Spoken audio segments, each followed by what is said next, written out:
ఏదన్నా ఒక వ్యాధికి గురి కావాలన్నా లేదా ఒక వ్యాధి నుంచి బయటపడాలన్నా ఈ పేగులు అనేవి చాలా కీలకమైనటువంటి పాత్ర పోషిస్తాయి. ప్రధానంగా పెద్ద పేగు ఈ గట్ హెల్త్ని కాపాడుకోవటం చాలా ముఖ్యం.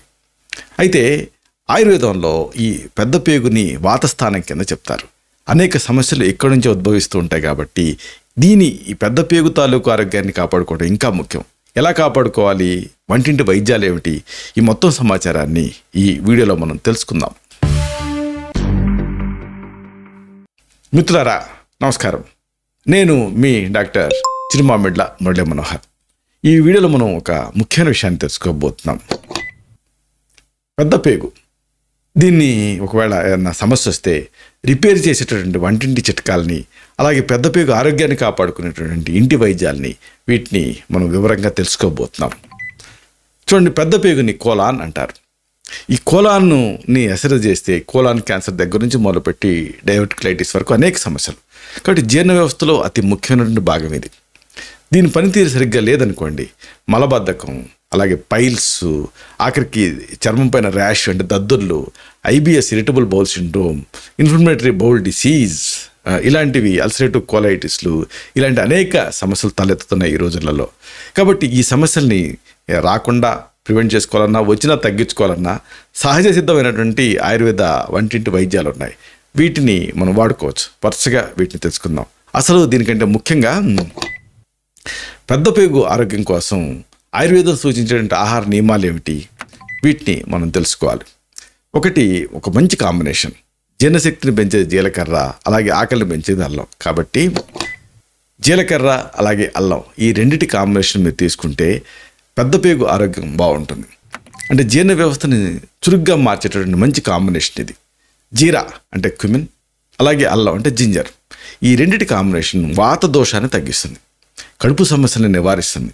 అయితే దీన్ని ఎలా వాడుకోవాలి? 1 టీ స్పూన్ జీలకర్ర, 1/2 టీ స్పూన్ అల్లం రసం. అల్లాన్ని ఫ్రెష్ దాన్ని తెచ్చుకొని పైన పుట్టంతా గీరి కండభాగాన్ని ముక్కలు చేసి గ్రైండ్ చేసి పిండితే రసం వస్తుంది. 1 టీ స్పూన్ జీలకర్ర పొడి, 1/2 టీ స్పూన్ అల్లం రసం, ఈ రెండింటినీ కూడా గోరువెచ్చని నీళ్ళ కలపండి. భోజనానికి ముందు తీసుకోండి. దీంతో మంచి ఆకలి మీ సొంతం అవుతుంది. రోజుకి 2 సార్లు తీసుకుంటే మెటబాలిజం కరెక్ట్ అవుతుంది. మెయిన్గా ఆ పేగుల తాలూకు ఆరోగ్యం బాగుంటుంది. అలాగే ఇంకొక మంచి కాంబినేషన్, సింపుల్ కాంబినేషన్, మీకు కావాల్సినవి తేనె ఇంకా సోంపు. ఈ రెండు పెద్ద పేగులో గ్యాస్ తయారవుతూ ఉంటుంది, అజీర్ణ ఇబ్బంది పెడుతూ ఉంటుంది. ఇలాంటప్పుడు తేనె వాడుకుంటే ఇది ఒకటి రుచికరంగా ఉంటుంది, వాతాహారంగా పనిచేస్తుంది. సోంపు జీర్ణశక్తిని మెరుగుపరుస్తుంది. 1 టీ స్పూన్ సోంపు పొడి, అలాగే 1 టీ స్పూన్ తేనె, రెండింటినీ కలిపి భోజనం తర్వాత తీసుకోవాలి, రోజుకొకసారి. దీంతో ఆ పెద్ద పేగు ఆరోగ్యం బాగుంటుంది. అలాగే సాధారణంగా ఇన్ఫెక్షన్స్ ఇలాంటి వాటిని, పుండ్లని ఇలాంటి వాటిని కౌంట్రాక్ట్ చేయడం కోసం ఒక మంచి కాంబినేషన్ ఉంది, పసుపు ఇంకా శొంఠి. అంటే ఈ పసుపు శొంఠి ఈ రెండు కూడా ఇన్ఫ్లమేషన్ తగ్గిస్తాయి. కాబట్టి పెద్ద పేగులో వచ్చేటువంటి ఇన్ఫ్లమేషన్సే కదా, మీవియాసిస్ దగ్గర నుంచి ఆ కోలైటిస్ వరకు అనేక సమస్యలలో ఇన్ఫ్లమేషన్ ఉంటుంది. దాన్ని న్యాచురల్గా తగ్గించడానికి కాంబినేషన్ పసుపు శొంఠి. ఎలా వాడతాం? 1/4 టీ స్పూన్ పసుపు పొడి, అలాగే 1/4 టీ స్పూన్ శొంఠి పొడి, ఈ రెండింటినీ కూడా గోరువెచ్చని నీళ్ళ కలిపి రోజుకి ఒకసారి ఉదయం ఖాళీ కడుపుతో తీసుకుంటే మంచిది. ఇవేవి లేవు అనుకోండి, ఒక సింపుల్ కాంబినేషన్ ఉంది. ఇదే మజ్జిగకి కాస్త ఉప్పు కలిపి తీసుకుంటూ ఉంటే పెద్ద పేగు ఆరోగ్యం బాగుంటుంది. అంటే పెరుగు నుంచి మజ్జిగ తయారవుతుంది. ఇది ఆ పెద్ద పేగులో మంచి బ్యాక్టీరియాని పెంచుతుంది, జీర్ణక్రియకి సహాయపడుతుంది. కాబట్టి మజ్జిగని మీరు యథోచితంగా తీసుకుంటూ ఉండాలి. ఇక దీనికి సంబంధించి మంచి ఆయుర్వేద ఔషధాల కాంబినేషన్స్ కూడా ఉన్నాయి. ఉదాహరణకు త్రిఫల చూర్ణం. ఇది త్రిఫలాలు అంటే 3 ఫలాలు కదా, కరక్కాయ, తానికాయ, ఉసిరికాయ. ఇలాంటి ఈ కాంబినేషన్తో తయారయ్యేటువంటి ఆయుర్వేద చూర్ణం చాలా అద్భుతంగా ఉంటుంది. పెద్ద పేగుని శుభ్రం చేస్తుంది, మలబద్ధకాన్ని తగ్గిస్తుంది. అయితే దీన్ని రకరకాలుగా తీసుకోవచ్చు, కానీ రాత్రి నిద్రకి ముందు గోరువెచ్చని నీళ్ళకి దీన్ని 1/2 టీ స్పూన్ నుంచి టీ స్పూన్ కలిపి తాగితే మంచి ఫలితం వస్తుంది. అలాగే ఈ పెద్ద పేగు ఆరోగ్యాన్ని కాపాడటం కోసం ఒక మంచి రసౌషధం ఉంది, మకరధ్వజం. దీని వైద్య సలహాతో మీరు వాడుకోవచ్చు. ఇది వాత దోషాన్ని, కఫ దోషాన్ని తగ్గించి పెద్ద పేగులో ఏర్పడే ఇన్ఫెక్షన్స్ని తగ్గించడానికి సహాయపడుతుంది. అలాగే పేరులేని వ్యాధికి పెన్నేరుగడ్డ అంటే ఈ అశ్వగంధ, దీని పొడి కూడా బాగా పనిచేస్తుంది. ప్రధానంగా ఈ మానసిక కల్లోలాన్ని తగ్గించడం ద్వారా పెద్దపేగు ఆరోగ్యాన్ని మెరుగుపరుస్తుంది. కొంతమందికి భయం వచ్చినప్పుడు పెద్దపేగు డిస్టర్బ్ అవుతూ ఉంటుంది, కోపం వచ్చినప్పుడు డిస్టర్బ్ అవుతుంది చూసారా, అలాంటి వాళ్ళకి ఇది ఒక మంచి ఆప్షన్. వాత దోషాన్ని తగ్గిస్తుంది, ఇరిటేషన్ తగ్గిస్తుంది. 1/2 టీ స్పూన్ అశ్వగంధ పొడిని గోరువెచ్చని పాలకు కలిపి ఉదయం లేదా రాత్రి తీసుకుంటూ ఉండాలి. రోజుకు ఒకసారి సరిపోతుంది. అలాగే ఒక్కోసారి మలబద్ధకం ఇబ్బంది పెడుతూ ఉంటుంది. ఇలాంటి సందర్భాలలో ఒక మంచి విధానం ఏంటంటే ఆముదం గింజల కషాయం తీసుకోవటం. మామూలుగా ఆముదాన్ని డైరెక్ట్గా తీసుకుంటూ ఉంటారు, కానీ దానితో కొంత ఉగ్రత్వం ఉంటుంది. అలా కాకుండా ఆముదం గింజల నుంచి కషాయం తీసుకొని వాడితే మంచిది. పెద్ద పేగు లోపల పుండైనా లేకపోతే మలబద్ధకం ఇబ్బంది పెడుతూ ఉన్నా 1 టీ స్పూన్ ఆముదం గింజల్ని 1 గ్లాస్ నీళ్ళకి మరిగించి గోరువెచ్చుకున్నప్పుడు ఆ నీళ్ళని తాగాలి. వారానికి 1 లేదా 2 సార్లు తీసుకుంటే కూడా ఇది ఆ వాతాన్ని తగ్గించేస్తుంది. ప్రధానంగా కీళ్ళవాతం, ఆమవాతం ఇలాంటివి ఉన్నప్పుడు ఇదొక మంచి ఫార్ములా. అలాగే అతి ముఖ్యమైనది ఏంటంటే కాంబినేషన్స్ అండ్ పర్మిటేషన్స్. ఈ విరుద్ధ ఆహారాలని తీసుకోకపోవడం అనేది చాలా ముఖ్యం.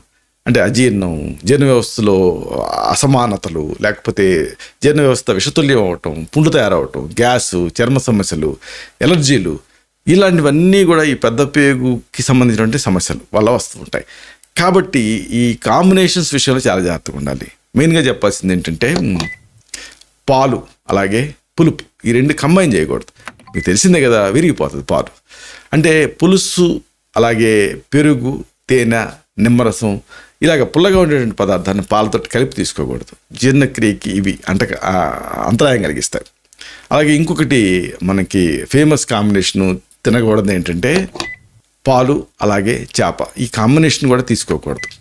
ఎందుకంటే పాలల్లో ఆ శీతలత్వం ఉంటుంది, చల్లటి గుణం.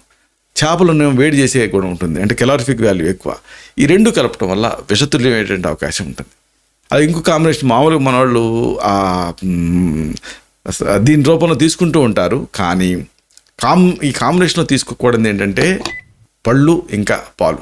మామూలుగా ఈ పాలకి పళ్ళు కలిపేసేసి మిల్క్ షేక్ రూపంలో తీసుకుంటూ ఉంటారు, కానీ సిద్ధాంతరీత్యా ఇది తప్పు. ఎందుకంటే ఈ పండ్లు అంటే నారింజ కానీ ఇట్లా పుల్లగా ఉండేటటువంటి వీటిని పాలతో కలిపి తీసుకున్నారనుకోండి, అప్పుడు జీర్ణ సంబంధ సమస్యలు వచ్చేటువంటి అవకాశం ఉంది, ఎలర్జీలు కూడా వచ్చే రిస్క్ ఉంటుంది.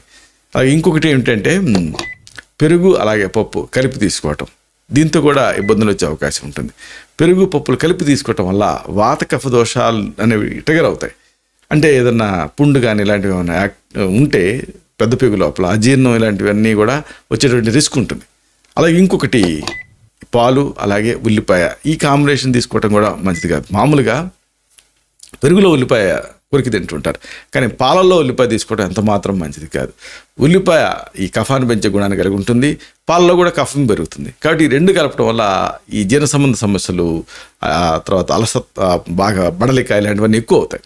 అలాగే ఇంకొకటి పెరుగు అలాగే చేప ఈ కాంబినేషన్ కూడా అంతగా మంచిది కాదు. ఎందుకంటే ఇవి రెండిట్లో మాంసకృతులు ఎక్కువ, ప్రోటీన్స్. ఈ 2 కలిసాయనుకోండి జీర్ణ వ్యవస్థ మీద ఒత్తిడి ఎక్కువ అవుతుంది. దీంతో అజీర్ణం, ఎలర్జీలు వచ్చే రిస్క్ పెరుగుతుంది.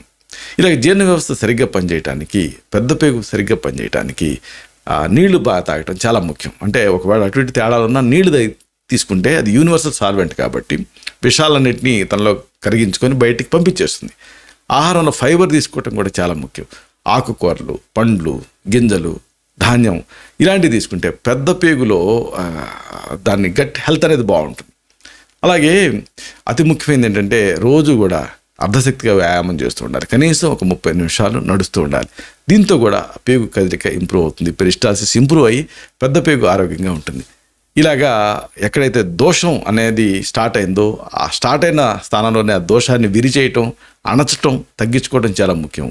మెయిన్గా పెద్ద పేగు నుంచి అనేక సమస్యలు బయలుదేరుతాయి కాబట్టి గట్ హెల్త్ని, మెయిన్గా కోలాన్ హెల్త్ని కాపాడుకోవటం అనేది చాలా ముఖ్యం. ఇలాంటి మరిన్ని ఇన్ఫర్మేటివ్ వీడియోస్ కోసం ఈ ఛానల్ని సబ్స్క్రైబ్ చేసుకోండి. అలాగే ఈ వీడియోలు అప్లోడ్ అవడంతోనే మరి ఆ విషయం మీకు తెలియాలి కాబట్టి బెల్ బటన్ క్లిక్ చేయండి. అప్పుడు ఏం జరుగుతుంది అంటే వీడియో అప్లోడ్ అవడంతోనే మీకు నోటిఫికేషన్ ద్వారా ఆ విషయం తెలుస్తుంది. కాబట్టి మీరు ఆ వీడియోని మిస్ అవ్వకుండా చూడగలుగుతారు. అలాగే ఈ వీడియో ఏమాత్రం ఉపయోగకరంగా ఉంది అని మీకు పర్సనల్గా అనిపిస్తే లైక్ బటన్ క్లిక్ చేయండి, అంటే ఆ థమ్స్ అప్ బటన్ క్లిక్ చేయండి. అప్పుడు ఏం జరుగుతుందంటే ఇలాగా ఎక్కువ మందికి ఈ వీడియో రికమెండ్ అవుతుంది. అప్పుడు ఈ వీడియో తాలూకు పర్పస్ సర్వ్ అవుతుంది, అందరూ లాభపడతారు. శతం జీవ శరదో వర్ధమానః, శతం హేమంతాన్ శతం వసంతాన్, 100 శరత్తులు, 100 హేమంతాలు, 100 వసంతాలు వర్ధిల్లుతూ జీవించండి.